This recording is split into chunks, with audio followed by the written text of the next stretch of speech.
Welcome to Follow Your Curiosity. Ordinary people, extraordinary creativity. Here's how to get unstuck. I'm your host, creativity coach Nancy Norbeck. Let's go. Jennae Cecelia is a best-selling author and poet known for her poetry books Uncaged Wallflower, The Sun Will Rise and So Will We, and Healing for No One But Me. Her mission as an author is to comfort and encourage people. In addition to writing, she is focused on helping other authors learn how to successfully put their writing out into the world. Jennae joins me to talk about how she got her start with poetry, including her family's reaction to the idea of poetry as a career, the unexpected experience of having a viral self-published poetry book, how she helps other authors master the art of self-publishing, what it's like writing custom poetry for others, and more. I think you'll really enjoy my conversation with Jennae Cecelia. Jennae, welcome to Follow Your Curiosity. Thank you so much for having me. I start everybody out with the same question. Were you a creative kid, or did you discover your creative side later on? I was always a creative kid. I feel like I've leaned into my creative side pretty much my whole life. My parents, and specifically my dad, really pushed using your imagination. We weren't really like a video game household. So it was like, go outside, use your imagination, do things that force you to come up with ideas. And I think for my whole life, I've been interested in the arts, whether it's painting, drawing, writing, to the point where it's just something that has always felt like it's a part of my life. And my grandmother growing up, she's an amazing oil painter. And so that, like, seeing her do that kind of always inspired me a little bit, where it's just so cool to see an adult that is leaning into creativity, even though for her it was just a hobby. Still seeing someone doing that, that's not something you see a lot, especially now as like I'm an adult and I realize there's not a lot of adults who have creative hobbies like that, unless it is their job. And then, obviously they lean into it more. But yeah, as a child, I just was in love with anything creativity. Even school-wise, I was not the best with like the math and the science and all of those things. I'm like, please just give me the art classes and the English classes. Like, that's what I can thrive in. And everything else, I'm like, not so much. Yeah, I hear that. But I'm fascinated that you had, your dad pushing imagination and your grandmother as a role model. Was your grandmother like actively encouraging you? Did you paint with her, or did you, interact with her with that at all? I wish I would have painted with her more. I didn't really. She's kind of a person who liked to do her creative work on her own, like alone. And so she had like a setup in her basement where she would do her oil paintings, and she would do still life and people. So usually she's doing it directly from a photograph. Maybe she's taken, my grandpa also, which is her husband, was a photographer for hobby. So he would always be developing film and things like that. But I never got to paint with her, but I just feel like being around that energy of their home, where it's like her home is filled with the paintings that she's made and photographs that my grandpa has taken. And, even now I have her paintings up in my house and my family, like everyone has her stuff. So it's just so cool to see that, even though, like I said, it was just her hobby. Yeah, I think it's interesting how, having that, even if you don't participate in it, shows you what's possible. Mm-hmm. It's kind of like, when you hear about actors who have kids who want to act, like those kids are raised seeing that it's possible. Yes. And a lot of the actors will say, that their kids have decided that they want to act, and they're like, oh God, don't do it, but their kids know it's possible. And the same thing, even if you didn't get to participate with your grandmother, I mean, you've just reminded me that my grandmother used to paint. I never saw her do it. I have one of her paintings on the wall in my bedroom. That. But, and she painted from photos from magazines and things like that. But, I think she kind of stopped doing it by the time I was born, which is why I never saw her do it, but they were there. Mm-hmm. So, it's a thing. It's like it becomes a real thing when you see someone that you're close to doing it. And it's a really powerful role model for kids to just be like, yeah, you can paint, you can draw, you can write, you can take photos, you can Mhm. dance, you can play instruments, you can do all of these things. It's not unreasonable or lofty or whatever. It's a real thing. Yeah, I 100% agree. Yeah. So when did you really start leaning into creativity as a serious thing? Ooh, as a serious thing, probably not until so I had self-published my first book, and even then I was like, oh, this is just gonna be a hobby. This is just something I've always wanted to do. I love writing, I love poetry. And really, it wasn't until I had my second book go viral on Amazon and become a bestseller that I realized, wow, this is something I can actually take seriously.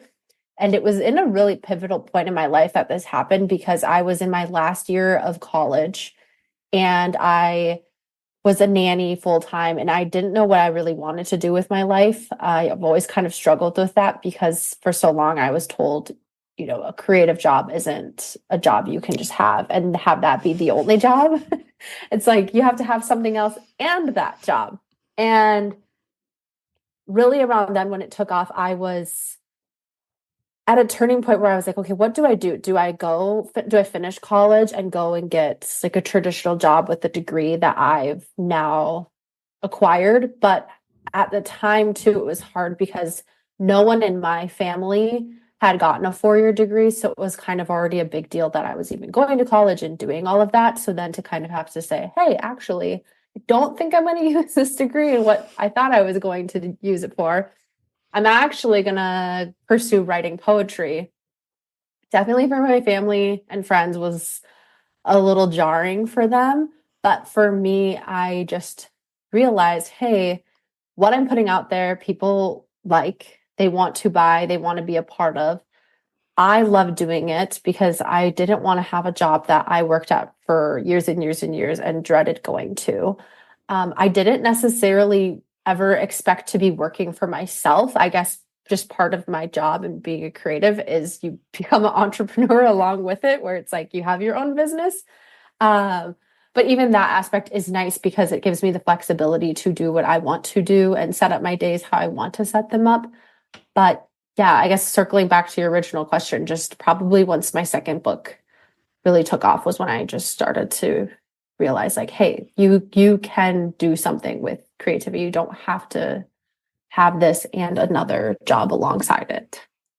When you say that it was jarring for your friends and I'm guessing especially your family, how jarring was it? How did Yeah. they react? I feel like nobody said anything too directly to my face in the sense of, anything extremely insulting, but you could just tell when I said, I think I'm going to pursue this.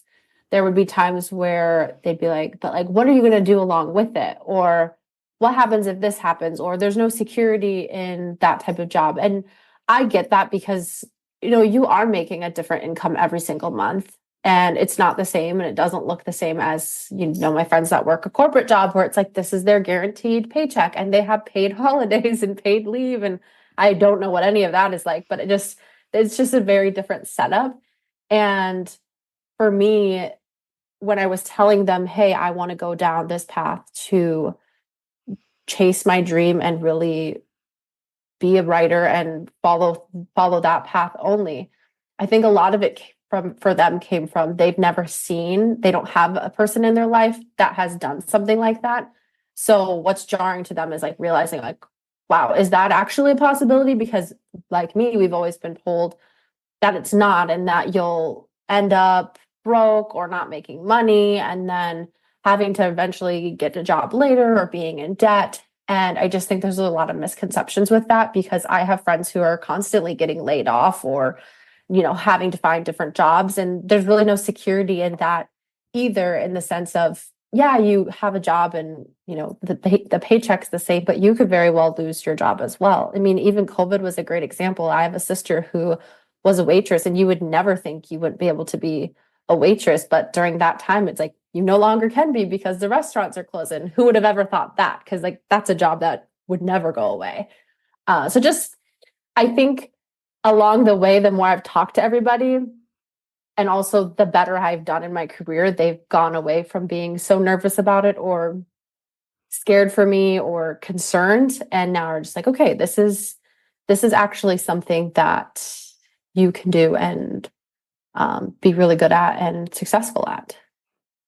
Yeah. Yeah. And I think that's a great point. That I've often thought security is an illusion. Mm-hmm. And we tell ourselves that it's not because we got to have a way to get through the day. Like we have to believe that the job that we go to every day is a form of security, because if we don't, we will lose our minds.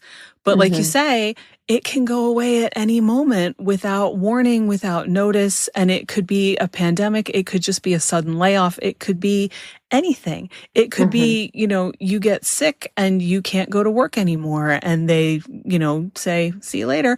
It could be so many different things that you can't see coming. And that security that you thought you had is gone. So yeah, security is really an illusion. And I think in some ways it's a necessary illusion, but that doesn't make it any less of one. Yeah. But in your case, when you're talking about your family's reaction, it's kind of like, of all of the creative things that you could have told your family that you were going to do, saying, I'm going to write poetry for a living, probably was like the one that people associate the most with people starving. Like even actors, famously, they get jobs waiting tables, right? So they make ends meet. But poets, really?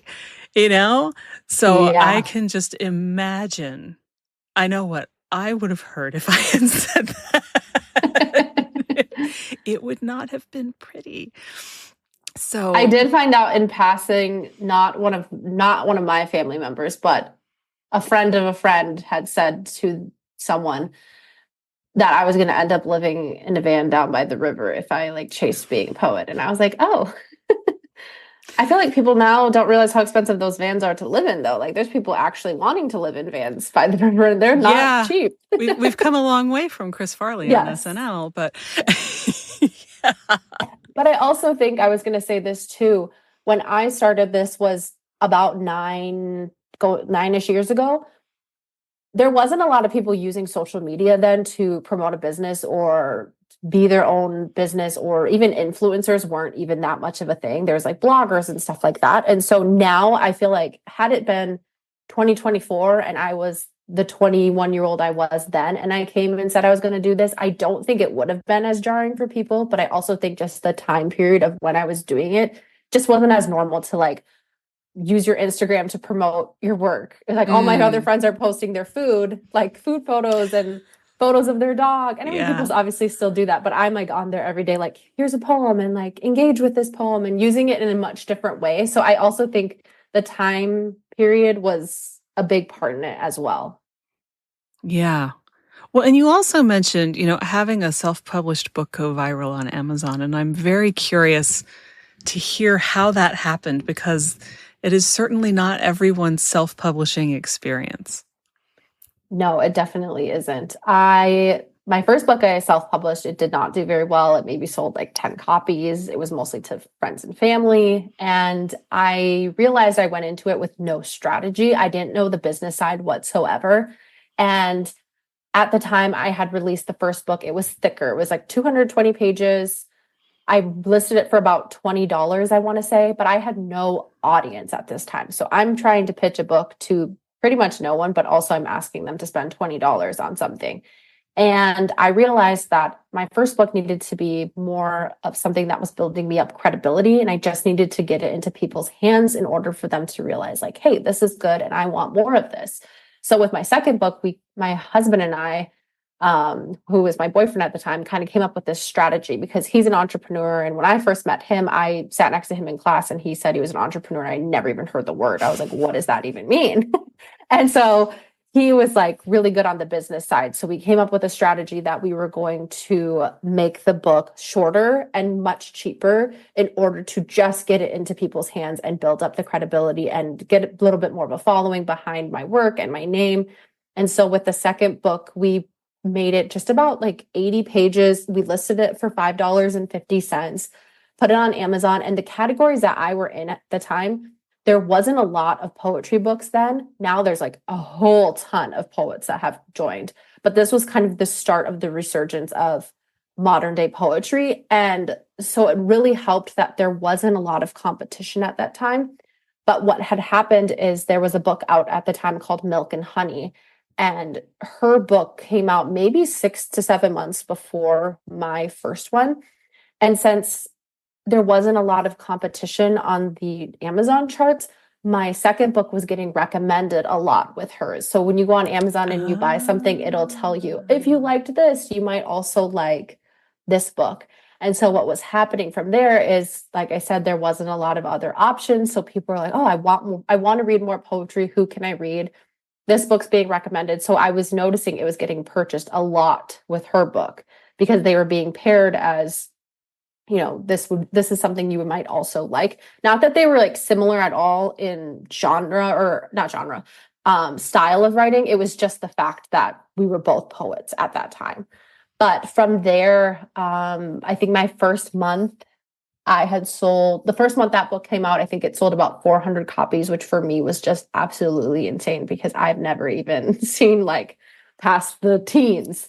And by the time it was Christmas, I was selling a few thousand of it each month. Wow. And so it came out in October. So 2 months later, it was selling a few thousand. And at that time, I think what a lot of people ask me now is, oh, did you have a big social media following? Because everyone associates a social media following with why you're doing well. And I didn't. At that time, I probably only had like 1,000 followers. It wasn't anything crazy or big. So it also was telling me that these people weren't coming, or like the success of the book wasn't coming from what I was doing on social media. It was strictly having to do with the rankings in the Amazon charts. And now when I talk with a lot of authors that I work with, I tell them that, and that is still true to this day, that it's not necessarily about your social media following. Obviously that helps a lot, but the Amazon charts are everything, and being able to rank in there the right way helps people know, oh, I might want to buy this book as well. So that's kind of how the success of that book took off. I think a lot of it was good timing. The pricing, like I said, that really helped. People didn't feel like they were investing too much, and then they got to read my work. And what ended up actually happening at the end of it was they read that book, and they ended up going back and buying my first book. And then that book ended up becoming like top on the bestseller charts as well, because they wanted to read more of what I had written. That makes so much sense. And I want to say it's clever that you had the first one sitting there when the second one came out, but you didn't plan it that way. But it's still kind of clever that it worked out that way, Yeah, I didn't plan it that way, but I did notice pretty quickly that I said, I need to get 3 books out pretty quick. So I had the first, I had the second. And since the second was doing well, I really want to get out a third. So that was another thing that I think really helped, was I was tripling my sales because I had three things. So people were typically coming in. By April, so a full year of being an author, I had 3 books. So when people were buying from me, they were typically buying all 3, which most authors at that time would still only have 1. So then you're only making one sale. And so that was another strategy that really worked well for me at the time, was with building up my credibility, and then also just helping me get the sales that I was looking for. Were these ebooks or were they paper? These were both ebooks and paperback. Mm-hmm.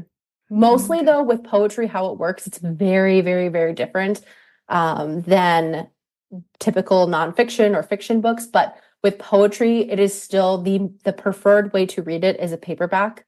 So mostly a lot of authors will tell you that they sell a lot more ebooks than paperback. But with poetry, they're still seeing completely different numbers for that. And that's just because I feel like, again, it's kind of the art. It's like you're holding the piece of art. It's a very different thing than reading just a fiction book that, you'd find getting on the Kindle and you don't need to hold on to it. And you just pass it off to someone else when you're done. People really hold on to poetry books. That makes sense to me, because I'm thinking of, a couple of poetry books that I have on my Kindle, and I find that I don't take my time with them as much on the Kindle. Like there's this sense of sort of racing through them.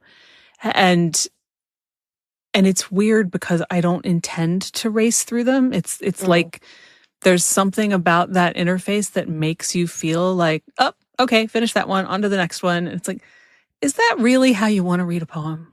Right. Like, I think a poem you should spend a little more time with. And I think that paper encourages you to do that more. You can just pick up the book, open it, read the page or 2 pages or however, maybe 3 or 4, and just kind of take it in, sit with it for a minute, put the book down and come back to it. And yeah, you can do all of that with an ebook, but it doesn't feel the same. No, it doesn't. And I also think it's nice to just put them on like a coffee table because people can just open it up and you read a poem and then you put it down. It's not it's not the same type of book as, like you're saying, a fictional novel or something like that, where it's like if you see that sitting on your table, you might fan through it quick, but at least this is something where it's like if you have guests over, it's like, oh, read a poem or 2 or pick something out. I don't know. It's kind of, I like to do it where it's like almost like a fortune cookie where it's like close your eyes and turn to a page and see what poem you get for today. Kind of a fun way. Yeah, there are so many different options with poetry that you don't have with fiction that way. And that is often, when I'm thinking about buying a book, one of the things that I think about, like, is this a book I'm going to want to flip back and forth through? Because if it is, then an ebook is just going to be annoying. Yes. So, which way do I want to have it? Yes, I agree. Yeah. And also, I love my Kindle. I have like an obnoxious number of Kindle books. It's like, I don't know, 2,000, more than 2,000. Wow. I don't know anymore. But it's great because they don't take up space in my house because God knows where would I put them. But at the same time, it's also like the memory hole. It's where books go to be forgotten that I ever bought them. and then I scroll through the list months or even years later. I'm like, oh, I forgot I had that. That's so funny. So yeah, it's a double-edged sword, to be sure. Yes. Yeah. So when you found yourself with this book that just kind of kept selling and then sort of automatically was selling other ones, how did that hit you? I mean, what shifted for you as a poet, as a person, as someone who was, basically trying to make a career out of this? I mean, that must have been an interesting moment for you. It was a very interesting moment. I was also just so young. I was 22 when I put out my first book. And like I said earlier, I feel like it was just such a pivotal point in my life. When I saw the book starting to do as well as it was, I don't want to say I was shocked because I truly wanted this and hoped for this, but I didn't think it would happen in the time frame that it happened. It all was very quick. I mean, I started in April and like I said, by December was selling a couple thousand books a month. And I know that is not the norm. And I tell people that all the time, that is not typical.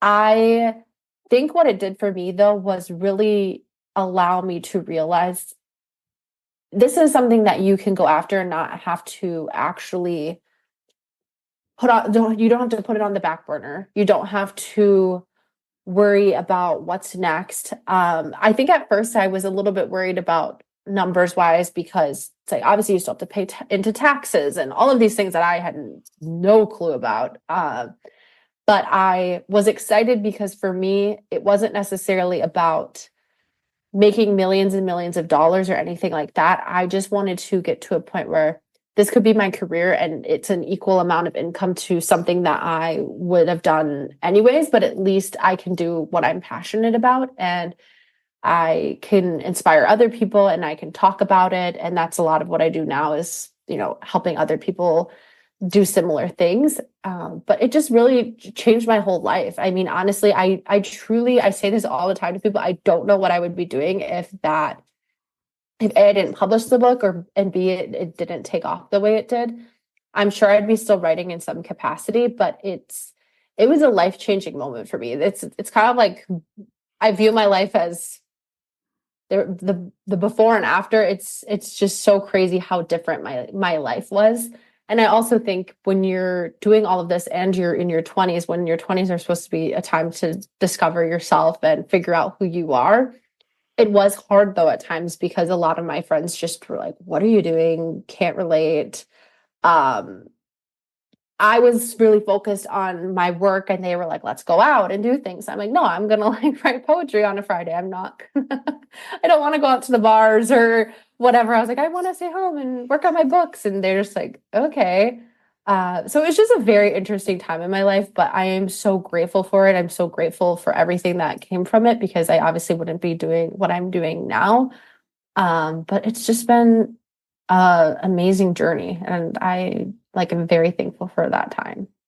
Sure. I'm sure that it provided a lot of fodder for what you write too.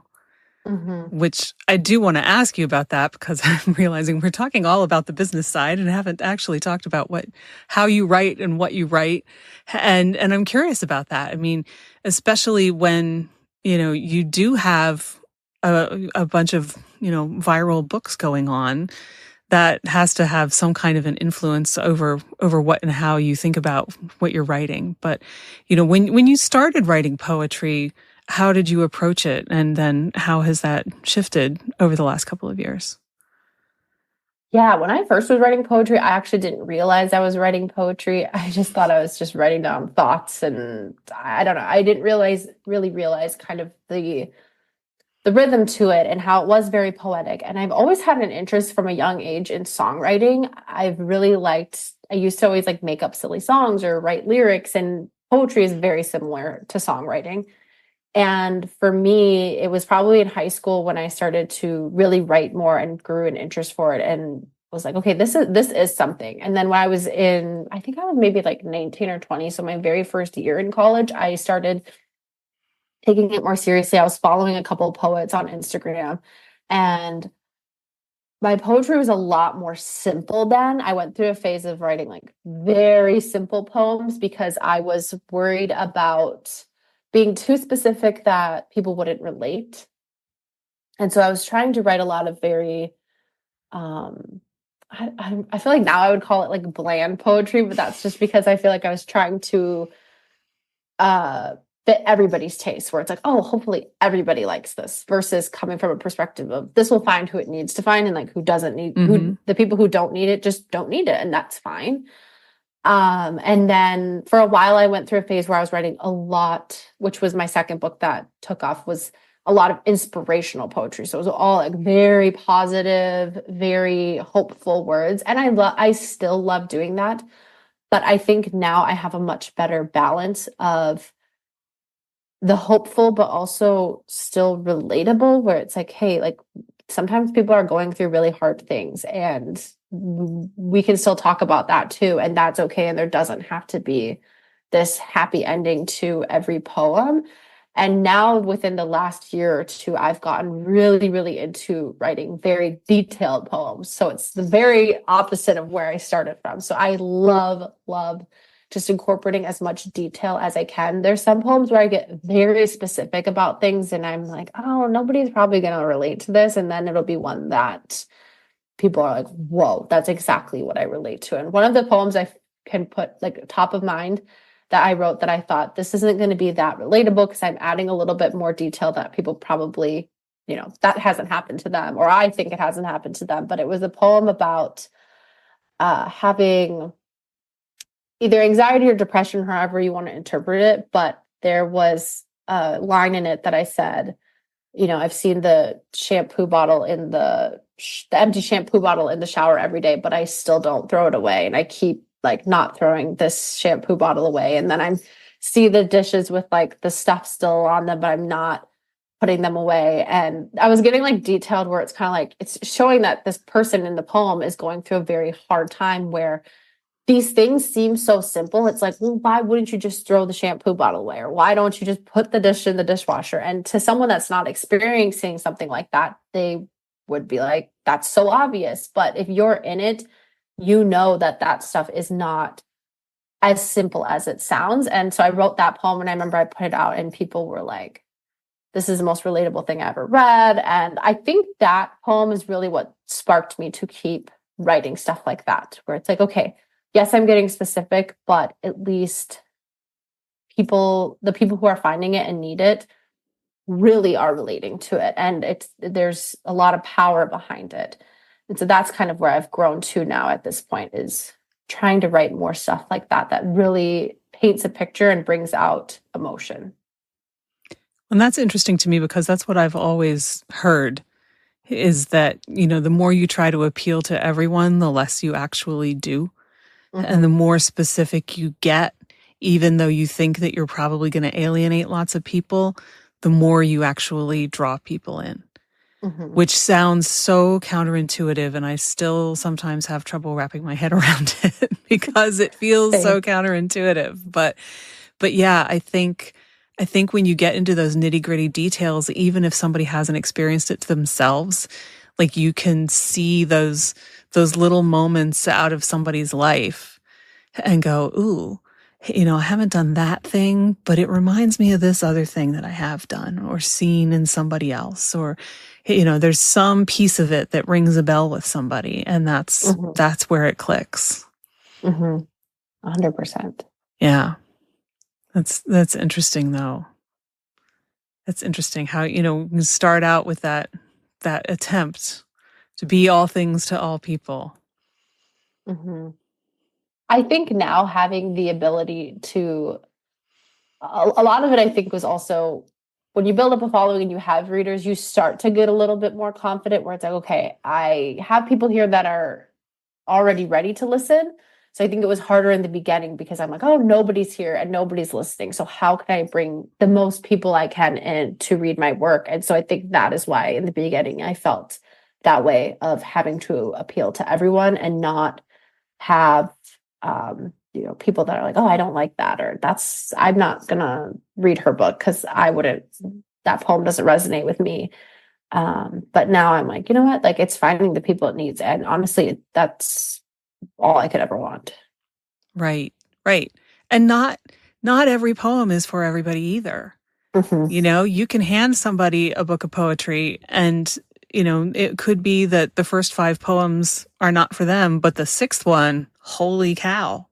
And that's as true of a collection with multiple poets as it is of a collection all by the same person. It's so individual, everybody. And I mean, I'm thinking you could have the same kind of argument about, a Beatles album. Boy, I love Rubber Soul, but that 5th song, and I don't know what the 5th song on Rubber Soul is off the top of my head, so I'm not picking on it. It's just the first album that popped into my head. But you can have 5 different Beatles fans sit down and argue about that album. Or I'm a Doctor Who fan, right? Lord knows the arguments you can have about a single episode of Doctor Who. And in fact, there was a cartoon that I saw. Oh, what was it? It was something like, episodes everyone agrees on. There was like a big 0 underneath it. Like, yeah, because you're never going to find a single episode that everyone loves. And you're never going to find a single episode that everyone hates, even within one fandom. It's never going to happen. So yeah, there's something for everyone within a collection, and there's, something for everyone within a fandom, and that's okay. 100%. I totally agree. Yeah. So when you work with younger poets and authors, what do you tend to find, and what advice do you tend to give them? Yeah, a lot of the poets that come to me are typically, there's 2. There's either the ones that are about to release a book, and so they're really like excited and happy and upbeat. And then there's the authors who have released a book and they're like, please help me. Nothing is happening from this book. And I've been in both positions, so I totally understand. And typically with the latter, with the poets that are worried about how their book is doing, the problem is that they're usually not giving their book enough time at all. Like, it's week 1, the book's released, and they're ready to take it off Amazon because nobody's purchased it. I'm like, you got to really take your time. You need to find your people and use this book in a way that, like I said earlier, builds up your credibility. I think a lot of them just don't look at it like that. People are either coming in with, they need the sales because they do need the money, which I totally get. And that's a hard place to be coming from, where that's how you're going into it, because then you will have a lot of letdown in the sense of that's just not how it goes. This isn't like the quick money game. This is, you got to be in it for the long haul. And when I say that, but then people are like, oh, well, after a few months, your books were selling. But it's like, yeah, but the authors that I talk to, let's even say, because my book came out in April, by December, I was doing pretty well with sales. These people are, putting out a book in April, and by May 1st are, like, where are my sales? Why am I not selling? Like, they're not giving it enough time at all. And for me, that could mean, months, or that could even mean a year. But what I also tell people is just keep writing and putting out the work and putting out more books, because like I said, with what happened to me, you never know when you're going to have one take off. And then look, you have other stuff already built up for people to then go and purchase and be excited about, because you already have stuff out there. And I think you can talk to so many authors, and the majority of them would say their first book wasn't the most successful book, and it was maybe book 2 or 5 or 7. But then what happened is because they got very popular as an author, people naturally are going back and getting those books. Mm-hmm. And I think when I'm talking to these authors and they tell me they want to stop or they want to give up, and I'm like, it sounds silly right now because you're frustrated, but if you keep writing and putting out the work, you're going to see the results you're hoping for, because you're growing as a writer and you're only getting better. So your work is getting better along with it, rather than you just stopping and not writing and taking years off. It's like you're not growing that skill. That muscle isn't continuing to grow. You're not getting better. Even for me, it's like I was saying earlier, my poetry has gotten immensely better. I can't even go back and read what was in some of my first. I'm like, what even is this? I know, but that's okay. Right? But that's okay, because it was for that time period, and that's a representation of who I was at 22. It's not a representation of who I am now at 30, but that's okay. And I think there's just a lot of fear going on for these authors. There's a lot of uncertainty and questioning, and I get that 100%. So usually what we do is kind of just go through, every person's situation obviously too is very unique and different, and no one's ever coming to me with the exact same problem, but the overarching theme for them is just frustration with visibility and how do I get going from here. And some of the stuff is simple fixes. Like sometimes I'm like, hey, I think we just need to redo your cover. Like I think your cover is making people not super interested because it's not super appealing. So it could be even a simple fix that you're ready to give up your career or hobby for because it's not doing well, and maybe it just needs one small thing adjusted and it could be doing really well. But yeah. Isn't it wild how, there's a whole saying about how you should never judge a book by its cover, but people do. Yeah, unfortunately it's not true.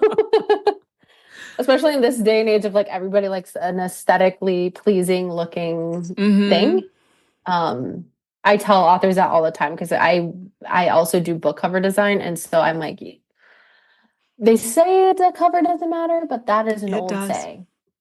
I'm like, that is more, they're talking about like people, like don't judge this person by how they look, get to know their soul. But like the actual book, like my husband all the time, he reads like all these different business books, and they have the worst covers ever. I'm like, I swear these books could be selling way more if we just fix the cover up a little bit.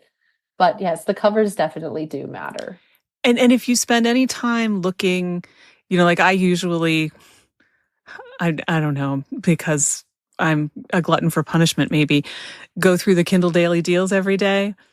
And you can tell, most of them are pretty decent, but you can tell every once in a while that one pops up that was self-published and they just went through the KDP templates and picked one and put their title in there, and that was really all they did, or that it's a Canva template or whatever. And you're just like, man, it doesn't really matter what's underneath that, because it just looks so generic and it's not doing you any favors, and it's a shame. Yeah. And then you also run into the issue where I've had this with a couple authors where they're using the same clip art from Canva and everybody else is using that clip art. And then all of a sudden you have a cover that looks like someone else's cover out there. Like, you just don't want that situation. No, it's worth finding somebody to to do a decent book cover design for you. I agree. Yeah, because people are going to judge your book cover whether you want to believe it or not. Honestly, for some people, that's the reason they buy books. Like, they're like, oh, this is a pretty looking book. I like this. Again, going back to the coffee table thing I said, it's like, if anything, I can set it out on my coffee table and it looks nice, or put it on a shelf and it looks really nice. Like, this is a cute book. And I mean, it's marketing 101. It's like with anything. It's just, if it looks nice, people are more tempted to buy it. Yeah, I have conversations with myself when I look at them sometimes and I'm going, okay, do I actually want this book or do I just like the cover? Because seriously, if I'm never going to actually read the book, why am I spending money for a cover? Because it does make a difference. It does. And what I find hard right now is I'm not a big fan of the fictional novels. And this is like a huge trend that's going on with those type of covers that have like I don't even know what to call it, but like animated, like say the story is about a guy and a girl that fall in love, but the cover is like 2 animated characters on it. So it's like, it's not real people anymore. I don't know why I'm not a big fan of the do you know what I'm talking about? I do know what you're talking about. It's like a weird, like, it's not exactly animated, but it is, right. It sort of is. And it's like the romance, cozy mystery kind of thing. They're all over everything. I know exactly what you're talking about. Yeah. And it's not bad. Like, the covers are beautiful, but for some reason in my head, I'm like imagining the characters as like cartoons then instead of like actual people, because the cover's throwing me off. There are too many of them. Yes. There were way too many of them. And it looks like they were all churned out by the same person, slightly different, but more or less cookie cutter. And there were way too many of them. It's very true, because I went to Half Price Books and got a couple books, and I thought I was getting a book by the same author, and I brought them home and I realized they weren't. But the way their font for their name was, the font, everything was so similar. And I was like, oh, I thought this was that author. Yeah. And I'm also noticing like there's this weird YA trend that has like birds on the cover.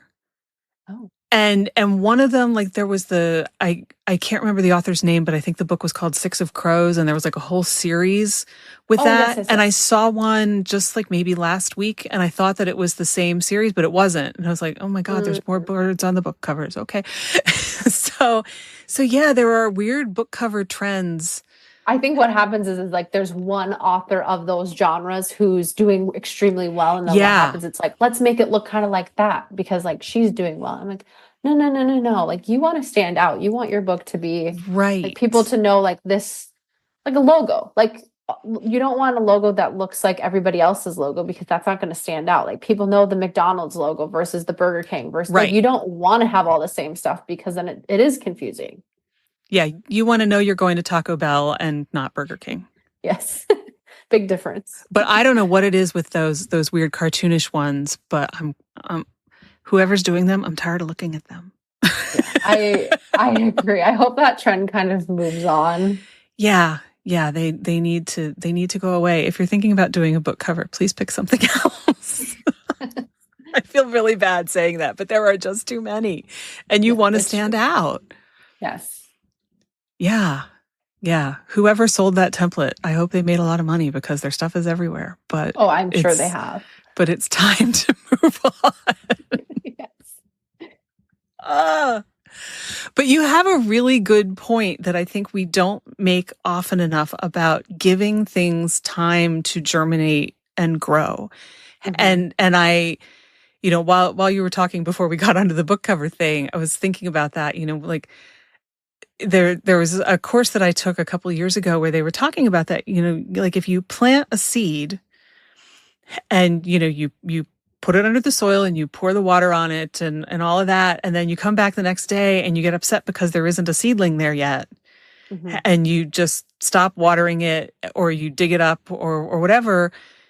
You won't ever get a plant, because it doesn't grow that fast and your expectations are all wrong. You have to give it time to actually germinate and start to grow.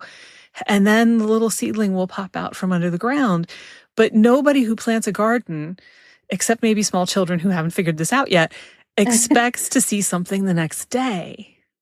Exactly. and maybe not even within a week, depending on what it is you're growing. Like you have to put it under there and water it and maybe fertilize it and give it the time that it takes for it to do its thing, and have the faith that even though you can't see what's going on under the ground, that it's still happening. And I think that's really hard. And I think,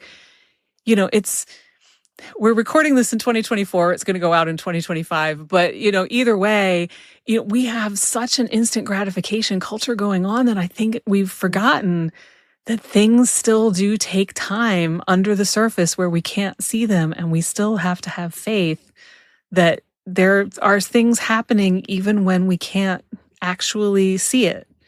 Mm-hmm. And we've got to let them happen. Yeah, that's very good advice.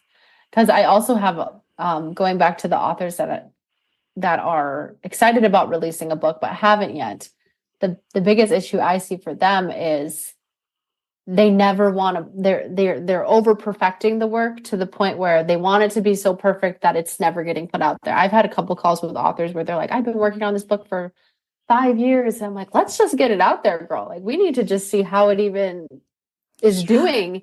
We need to get it to, they're at the point where they've just kept digging in the soil, but they're like, this isn't the right place to put the seed. And then they're digging in a different spot. And I'm like, we need to just put the seed in the ground so something can start growing, because they're very hesitant. So I'm also working with a lot of authors, and I talk to a lot of authors that they're in that perspective too, where they're overly perfecting what they are wanting to put out there because they have such high expectations for it and they want it to do well. And they're going to be the people in the group where then if it doesn't do well, it's like the world is going to be over. And that's why I try to tell them, let's get stuff out there so that it doesn't feel that way, and we can just keep moving forward and writing more and putting out more and just getting into the feel of how to even do that. So yeah, going back to your garden analogy, I think there's the two people, the ones that are planting it right pretty well and then not letting it grow, and then the people who just aren't planting it at all and are taking far too long. It's winter now and now they can't plant. Right. Well, and also when you say they're over perfecting it, there is a point where you can take something that's good and do too much to it and make it worse. Mm-hmm. And that you don't want to make it worse. It's like that saying, don't let the perfect be the enemy of the good. Yeah. You can go too far. Yes. I've been there. It's hard, especially when you are rereading. And I just had this happening to me where I'm rereading my work so much that I'm like, is this good or is it bad? Or is it just because I've read it so much now that I'm like, this is so boring? But in my head, I'm like, no, because people that are reading this with fresh eyes who've never seen it, they will like it. I have just over read it and heard it and overanalyzed it. So I think it comes from that perspective too, where it's hard to just remove yourself and be like, I'm not going to be the writer of this. I need to just be the reader. And is this good enough to move on and, keep going from there versus sitting there critiquing everything. Yeah. And that is when, if you possibly can, you need to stick it in a drawer for a couple of weeks or a little longer if you can, and go work on something else. Yeah. So that when you come back to it, you can actually look at it from, a normal perspective and not your I've looked at this for too much perspective. Yes. Yes, I completely agree. It's so helpful when you can do that, because you forget, and you get way too much in your head about it, and no good comes of that. Not at all. None. So I also wanted to ask you, because you write custom poetry, and I'm so curious what that's like. I mean, poetry has been commissioned for centuries, but I always think of it as such an intensely personal thing. So how do you balance that? Yeah, it's been really fun. I actually started it last year. As far as like people paying for it, I had been doing it free for people over the years, where just randomly I would say, hey, if you want a custom poem, I'll pick like a couple people and send you one. And it got to a point where I was like, okay, I need to just offer this full time for people. So it's like, if they ever want one, they can just come to my site, order it, and they know they'll get one versus like hoping they get one. And for me, what really inspired it was during 2020, I wrote a book called The Sun Will Rise and So Will We. And that book was mostly, not completely, but a lot of the poems in there were poems that I wrote for free for people during that time that just needed like some hopeful words. So that book was pretty much composed mostly of custom poetry for other people. And it wasn't even necessarily what I do now, because those ones were very short. It was just like a couple of concise sentences. Now I do much longer pieces for people typically. But I get everything from like, hey, like I need something for my friend's birthday, to last year I had one person, it started off with one person asking for a custom poem for a friend.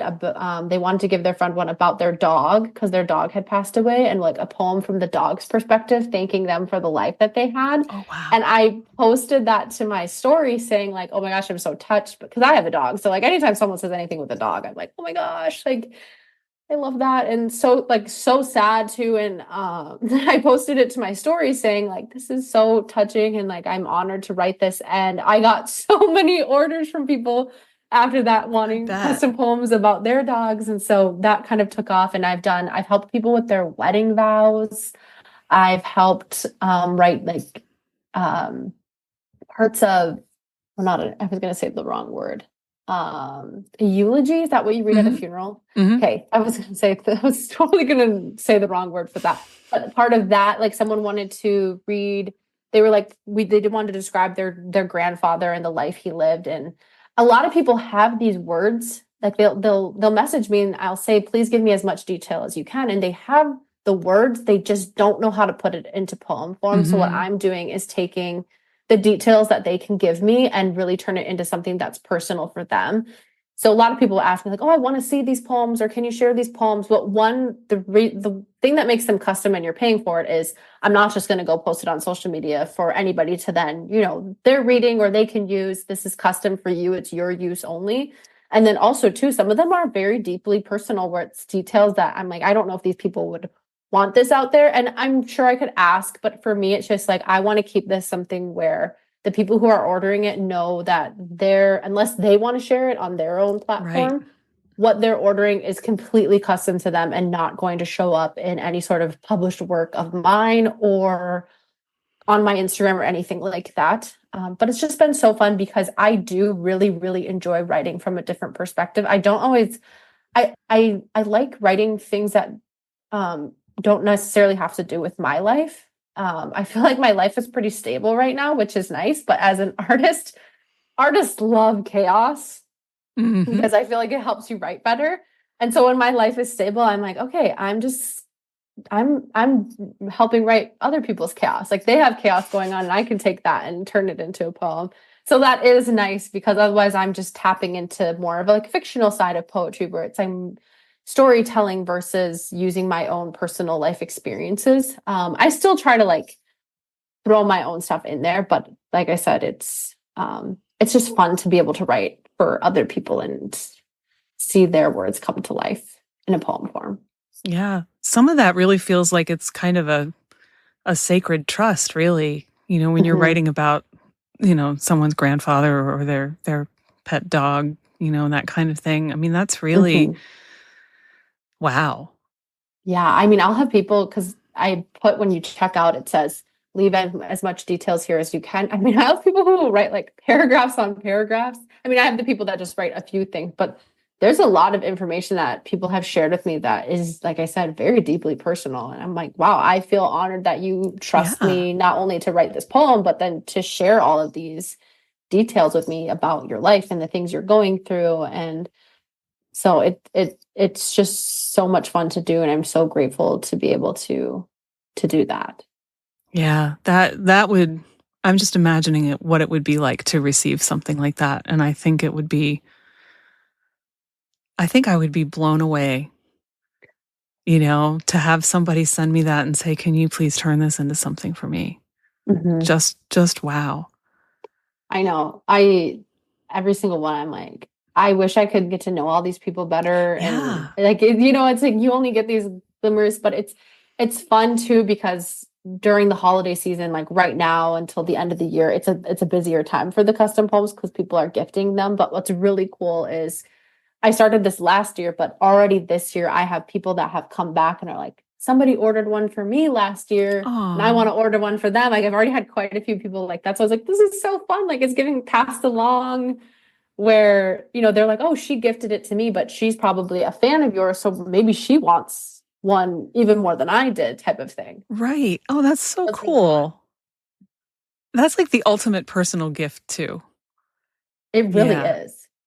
It really is. And that's what I was telling people. I'm like, this isn't like a last minute because I'll have people who message me on December 23rd last year and are like, are you still doing them? I'm like, this is supposed to be like an intentional gift. It's not necessarily a last minute gift. And so if you need like a last minute gift, I'm not the shop to come to, but I appreciate it. But also it's like, this takes time. Like I can't just whip it out in 5 minutes for you and be like, here you go.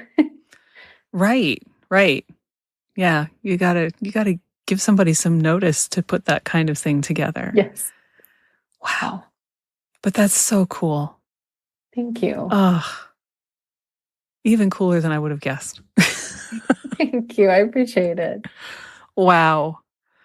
So the other thing that I was curious about is that, so much of what you've done is self-published, but I did see on your Instagram that you have a book deal, and I'm wondering what made you decide to go that route after so many self-published books. Yeah, so that's like my big life change right now is I am traditionally publishing a brand new book with Andrews McMeel. So they're actually talk about like coming full circle. They are the ones who published Milk and Honey, which is the book I said in the beginning that my self-published book was being sold with. So it's just kind of funny now, like here we are with the same publisher all these years later.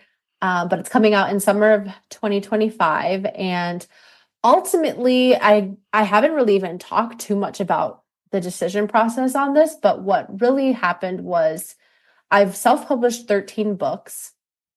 I've established myself well with these books. I have a career going for myself, but as far as next goals for me, I've always wanted to be able to be in all the bookstores. So with self-publishing, you're primarily online. And I've been able to get into random bookstores here and there, even a couple random Barnes and Noble, but as far as everywhere, it's just not been a thing for me. So when people are buying my work, it's typically only online, whether that's ebook or paperback, it's mostly online. And for me, I was like, if I'm going to like keep going, I need to do something a little different. I love self-publishing and I still 100% recommend it. I think I've learned so much because of it. And I still tell authors I would at least self-publish one book before you even think about traditional publishing, because then you can just learn and know what you want and voice your opinion. Because I was approached a year and a half in with a publishing company originally, and that timing just wouldn't have been good for me to go with it because I just didn't know what I know now. And now I felt like I was able to go in and really just know what I'm asking for and understand the business side of it. And for me, it was getting into the bookstores. And also I just have the dream of making the New York Times bestseller list. And you can't make that as a self-published author. Yeah. So I'm like a dream big type of person, and I would love to make it on that list. So if I want to accomplish that goal at some point in my life, then I have to traditionally publish at some point in my life. And I'm very excited though. I've never, and I tell authors this, and I think I've voiced it pretty well over the years, I've never been against traditional publishing in the sense of like, I think it's bad or anything like that. That's not why I've stayed away from it. I think it just wasn't right for me at that time. And now it does feel like the right time. And it does feel like I could really benefit from having an even larger audience and be able to be in stores and not just strictly online. And when I was approached, backing up just slightly, but when I was approached earlier this year, I was approached by a literary agent. And so none of this was me seeking any of it out. It was more so coming to me. And because that was another thing, was I wanted it to be more effortless. And if I was going to do it, I didn't really want to have to spend all this time where it's like years and years of wondering if you're going to, get an offer or whatever. And so I had a literary agent reach out, which I know, again, is not the norm. I'm putting that out there again. I understand that's not typically how it goes. But they just said, hey, we've seen your work. We've seen what you've done. If you would ever consider traditional publishing, we would love to represent you. And again, going back to, why I put out so much work, it has helped me gain traction where people are noticing, not just readers, but like other people, like publishers and literary agents. So when I tell authors too, it's like, hey, get that work out there because you don't know who's seeing it. And they might be interested in you and they might be interested in taking you on if that's the route you're hoping to go. But yeah, when they approached me, I just was like, hey, I think I'm at a good point and I am interested and let's just see where this goes. And I was able to get what I wanted and as far as like what I was asking for. And I felt like I was with a team that really understood what I was wanting and looking for and my vision overall. And that's what they put at the forefront when they asked me about what I wanted out of traditional publishing. And it's basically everything I just said to you with having a bigger audience, being in bookstores. So I'm just really excited. I can't wait. I don't know, it feels like a next big step for me. Yeah, it's exciting. And it's great that they came to you. That's not usual, as you said, and that's a really good sign. So, especially since they seem to get you, which is also the really important thing. Yeah, 100%. Yeah. So I'm very excited for that. Well, it'll be exciting to see what happens next. Thank you. Yes, I can't wait. I'm itching for summer of next year already. I'm like, are we there yet? Yeah, I bet. It's like when you're a kid on a road trip. It's a lot different than self-publishing in that sense because I can just, write one, put out, and pick my time frame and be like, yeah, it's going to go out. But when I don't think people realize you're typically a year delayed. So it's like the book I have coming out next year has already been written. It's already has a cover. It's all done. It just takes longer. So I'm like, just itching. Like, when are we gonna even just being able to announce it on Instagram was a little bit of relief for me because this whole year I've known since pretty much like February something was going to happen, but I just didn't know when. So I'm like all year long, I'm like, yeah, that's a big secret to have to keep. Yeah, it is. Yeah. Well, I'll be so curious to see where it takes you. And I'm so excited. Really, really love this conversation. I really appreciate you coming and talking with me today. Thank you. Yes, I had a lovely time too. It was so nice talking to you. That's our show for this week. Thanks so much to Jennae Cecilia and to you. I hope you'll leave a review for this episode. There's a link in your podcast app and it is super easy and really makes a difference. If you enjoyed our conversation, please do share it with a friend. Thank you so much. If this episode resonated with you, or if you're feeling a little bit less than confident in your creative process right now, join me at The Spark on Substack as we form a community that supports and celebrates each other's creative courage. It's free, and it's also where I'll be adding programs for subscribers and listeners. The link is in your podcast app, so sign up today. See you there, and see you next week. Follow Your Curiosity is produced by me, Nancy Norbeck, with music by Joseph McDade. If you like Follow Your Curiosity, please subscribe, rate, and review on Apple Podcasts or wherever you get your podcasts. And don't forget to tell your friends. It really helps me reach new listeners.